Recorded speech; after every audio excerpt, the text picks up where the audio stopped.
Malalaman nila kaagad ng pagbubuntis ko panigurado. Napabuntong hininga na lang ako. Kailangan kong masabi na muna sa ama ng batang dinadala kong tungkol sa pagbubuntis ko. Para sabay naming sabihin sa pamilya kong bagay na ito. Ayokong mag-isang magsabi dahil natatakot ako sa posibleng sabihin at gawin sa akin ni mama o kaya naman ay ni papa. Pero ang napakalaking tanong sa isipan ko ay pananagutan kaya ako ni Denver kahit na nabuong batang to sa hindi inaasahang paraan. Sam! Pumatok si Ate Laisel sa pintuan. Kaya nabalik ako sa realidad at kaagad na tumayo para pagbuksan ito. Ngumiti ito sa akin at binuksan ko ng malawak ang pintuan para papasukin siya. Pasok ka ate. Pumasok nga ito sa kwarto ko at naupo sa kama ko.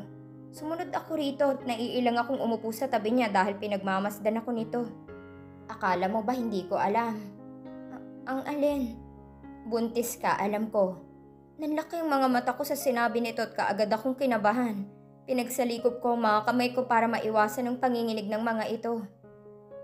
Paano mo nalaman? Kanina lang. Napapansin ko at naririnig ko ang palaging pagsusuka mo, Sam. Nung una hindi ko naman talaga naisip na buntis ka. Pero lagi kang nahihilo at nagke-crave sa mga pagkain na hindi mo naman madalas kinakain. Natahimik ako sa sinabi nito. Napapansin niya palang pagbabago sa akin. Paano pa kaya ang ibang tao? Kailangan ko na talagang sabihin to. Sinundan din kita ng palihim kanina. Nagpunta ka sa doktor? Tumango ako at doon na sumilay ang ngiti ni Ate Laisel at hinawakan ng nanginginig kong kamay. Ano ba yan? Bakit ang lamig ng kamay mo? Natatakot ka ba sa akin? Natatawang sabi nito at napanguso na lang ako dahil pinakaba ko nito. Anong sabi ng doktor? Kumusta ang napakaganda o napakagwapong pamangkin ko? Excited na tanong nito kaya ikunento kong pagsusuri ni Doc Salcedo sa akin at ang mga bagay na ipinayo nito sa akin para sa maayos na pagbubuntis ko. Wait, si Griff ba ang ama niyan? Gulat na sabi ni ate at natahimik naman ako. 2 months pa lang ang breakup niyo, hindi ba? May nangyari ba sa inyo? Hindi makapaniwalang sabi ni Ate Laisel kaya mabilis akong umiling. Hindi siya ang ama nitong batang dinadala ko ate. Pagtanggi ko at sumungit ang mukha nito habang magkakrus ang braso sa dibdib at nagtaas na ang kilay sa akin. Huwag mong sabihing naglolokohan kayo ni Griff. Pati ikaw nagloko? Gumanti ka? Napipila naman ako sa tinanong nito. Kung tutuusin mukha ngang nagloko rin ako dahil oras pa lang ang hiwalayan namin ay may nakasama na akong ibang lalaki. Pero pagtataksil bang tawag doon? Hindi ba naghiwalay na nga kami? Ano, Sam? Sinong ama niyan?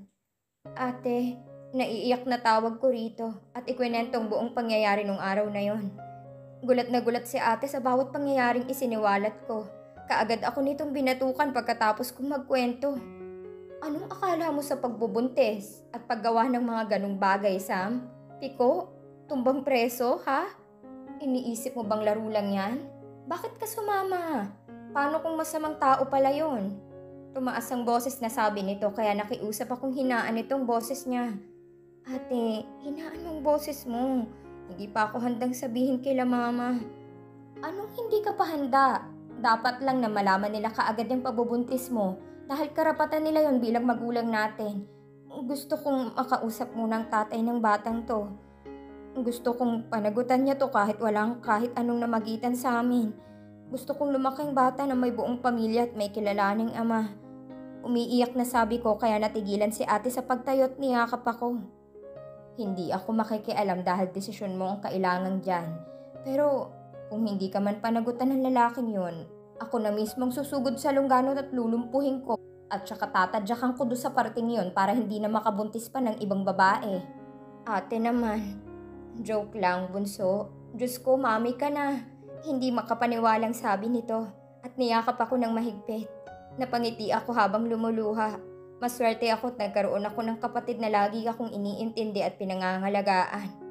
Makakaya mo yan, Sam. Sa ating dalawa, ikaw ang pinakamatatag at matapang. Nandito lang si ate kapag may kailangan ka, ha? Isang sabi mo lang gagawin ni ate. Hinalikan ako sa noo nito kaya nakangiti akong tumango.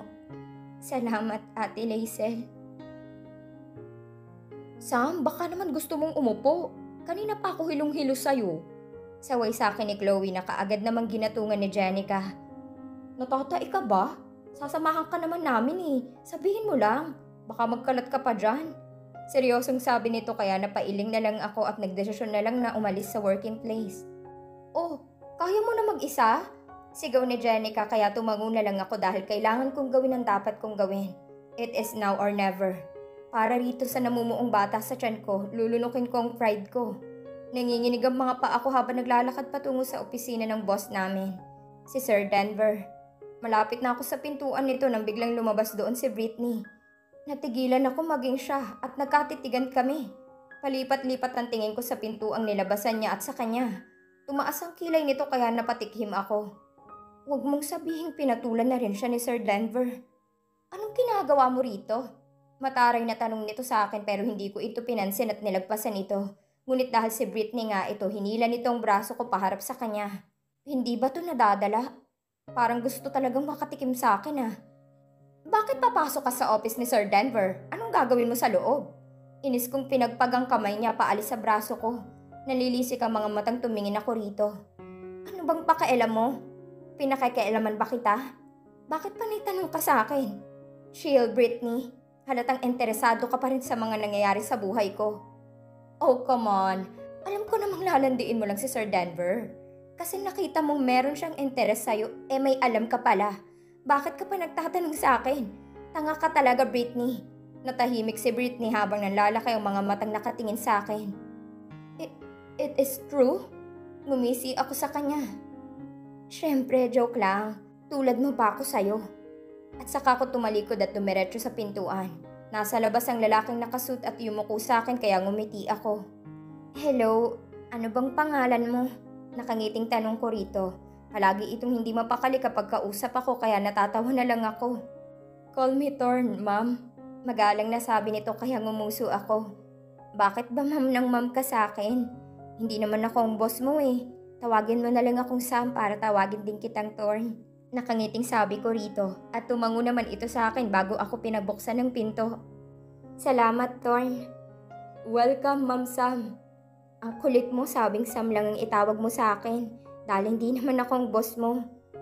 Natanggal ang tingin ko kay Thorn at agad na humarap kay Sir Denver dahil sa ginawa nito. Nakalimutan kong nakapasok na pala ako sa pintuan at pinanonood na pala kami nito habang nag-uusap kami ni Thorn.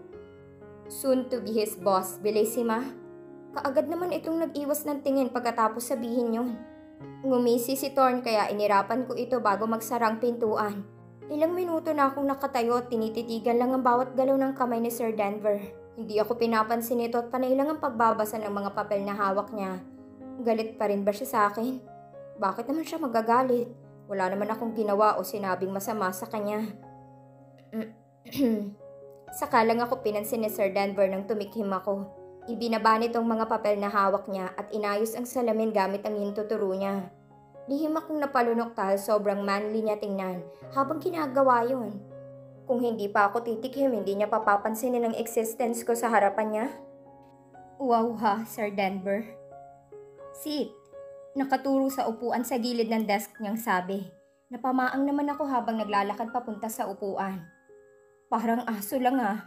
Bulong ko kaya napatingin ito sa akin. Inirapan ko ito at saka ibinagsak ang sarili ko sa upuan. Anong ipinunta mo rito, Bellissima? What do you need?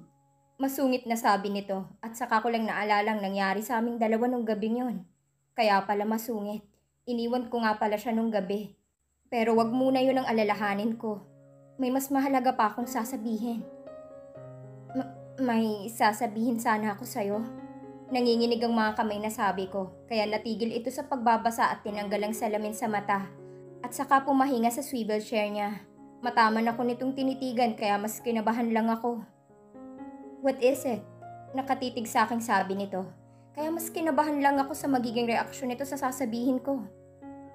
Sir Denver, kasi... What? Anong Sir Denver?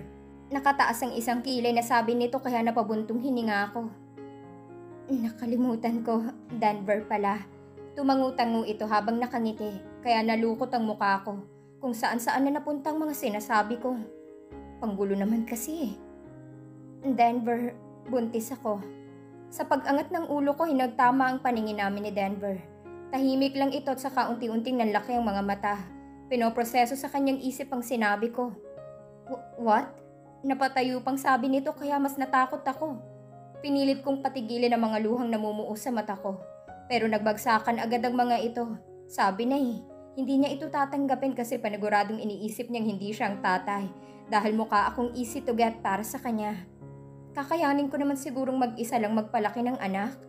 Magsa-sideline na lang ako kung kinakailangan.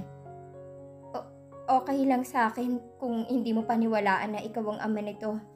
Hindi ko naman pinipilit na panagutan mo. Bellissima. Tawag sa akin ni Denver at saka umikot papunta sa harapan ko. Lumuhod ito at saka hinawakan ng dalawa kong kamay at ikinulong ang pisngi niya roon. Gulat na gulat ako sa inakto nito. Pack your things. Live with me. Seryosong sabi nito at saka tumayo na. Teka lang, Denver, ano bang sinasabi mo? Go back to work. It's working hours. Pagsusungit na naman nito, kaya wala sa sarili akong tumayo at lumabas. Kinakausap ako ni Thorn pero hindi ko na ito inimik pa dahil gulat pa rin ako sa ginawa ni Denver. Pananagutan niya ba kami ni Baby? Gulat ba siya o natutuwa? Bakit ako mag-iimpake at bakit ako titira sa kanya? What does he mean by that? Pananagutan niya nga ang batang nasa sinapupunan ko? Magli-live-in ba kami? Oh, tulalang-tulala, Sama. Pamamansin ni Chloe sa akin. Pagbalik ko sa desk, napaupo ako at saka sumandal sa aking upuan. Success no? Tanong ni Jenica kaya tumingin ako rito habang unti-unting ngumingiti. Success?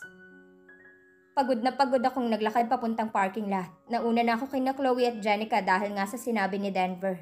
Pinuntahan ko si Thorn kanina at sinabing kailangan kong umuwi dahil susunduin daw ako ni Denver pagkatapos kong mag-impake ng mga gamit ko. Inaantok ako habang nagmamaneho, ngunit pinilit kong dumilat kahit na mahirap.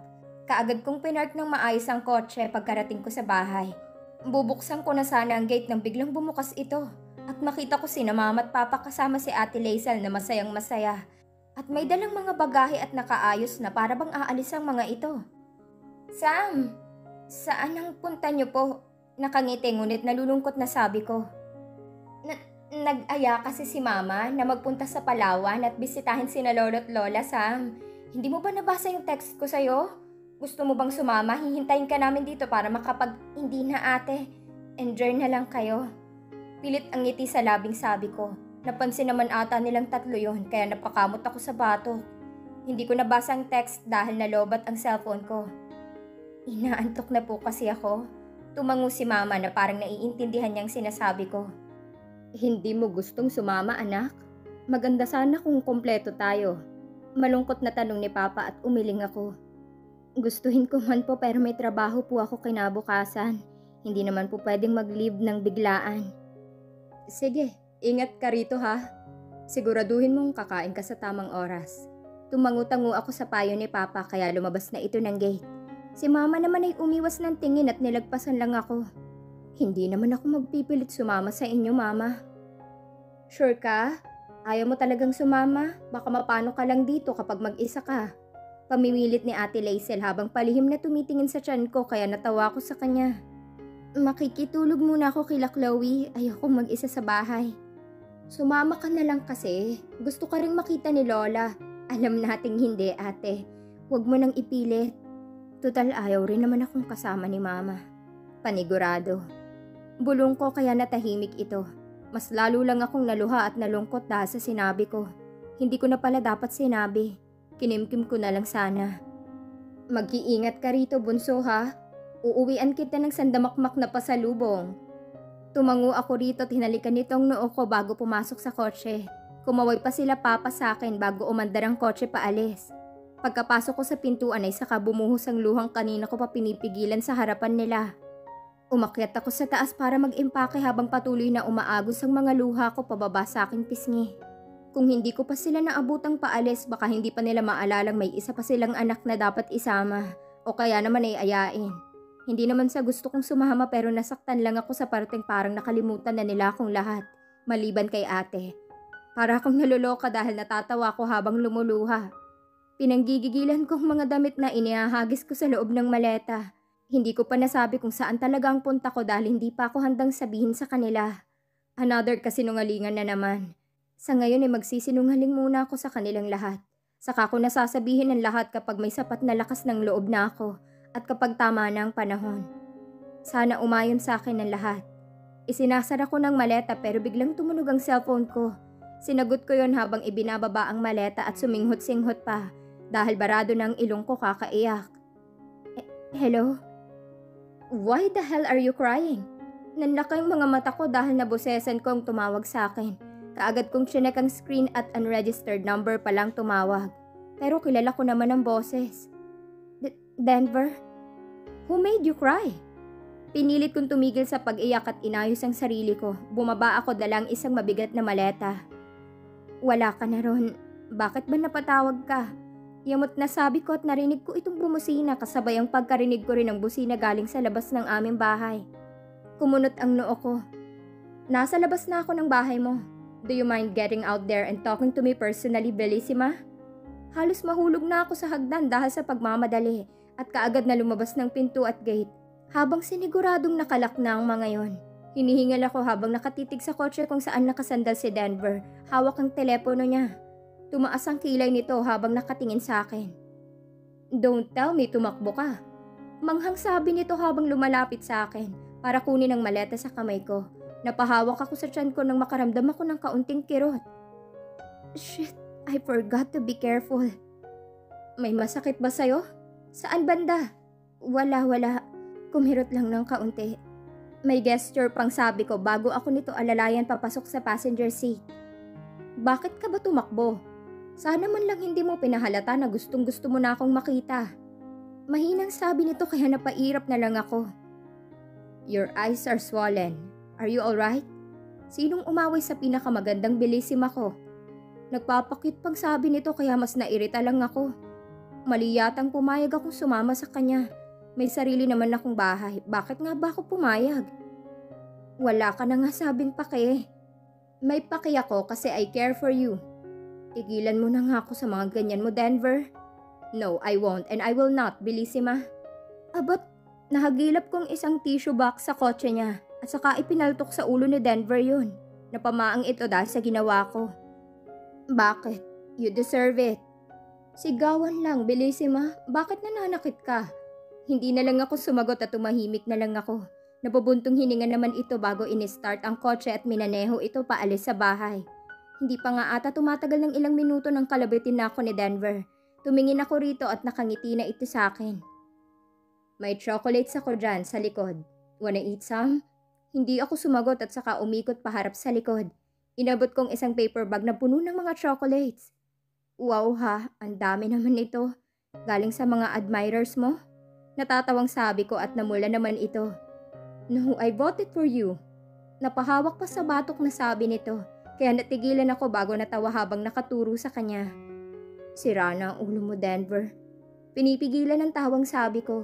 Ngumuso naman ito sa akin. Sino kayang masira ang ulo sa atin kung tumatawa ka dyan kahit wala namang dahilan? Salamat sa chocolates, na-appreciate ko. Nakangiti at senserong sabi ko sa kanya. At ngumiti naman ito. Glad to hear that, Bellissima.